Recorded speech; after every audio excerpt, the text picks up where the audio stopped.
Hi, welcome to the practice questions on being able to order fractions and decimals. What I'd like you to do is I'd like you to pause the video and then have a go at both of these two questions. When you're happy with your answers, then you restart the video, look through all the model answers and see if you've made any mistakes that you can correct. So if you pause the video now and have a go at the two questions. Okay, here's the answers. Question 1. Write these numbers in order, smallest first. So we've got 5 decimals here. We've got to write them in ascending order of size. Now in order to do this, what we need to do, let's start off and look at the first digit.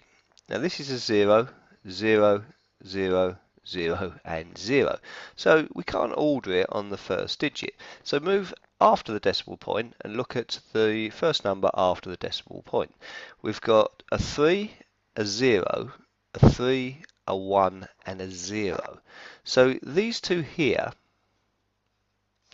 are the smallest of the two. Now in order to find out which one goes first, we can't order them on the second digit because they're both zeros. So we look at this third digit here, the second number after the decimal place, after the decimal point. That's a 4, that's a 3. 3 is smaller than 4, so this one here is our first number in the list. So we write down 0.037. Cross it out. Then the second number in the list is going to be this one. Just put a comma there. 0.04. Now we've got our first two numbers. We can now move on to see what comes next. So the second number in this one is a 3. This one's a 3. And this one's a 1.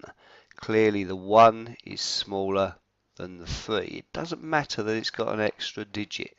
Sometimes people make the mistake of thinking it's got 3 numbers here, it must be bigger than these. That's not the case at all. So this one's the third number in the list, 0.151. Cross that one out. So we've now got these last two, 0.3, 0.36. This has only got one digit after it, this has got 2. It's a good idea to put a 0 in there. It makes it easier to look at. So here, the next number, we can't order it on the 3, so move to the next digit is a 0, and this one's a 6. The 0 is smaller than the 6, so the next number in the list is our 0.3, and then the largest one, cross that one out. The largest one in the list is our 0.36. Question 2. We've got 5 fractions to put in order smallest first. In order to do this, we need to make these denominators the same. So we've got to look at a number that all of these 5 numbers will go into, that they're a factor of. So the number that they'll all go into, it's not 20 because 8 doesn't go into 20, all the rest do but not 8, so it's going to be 40. So we write 40 on the bottom. Let's write this up here.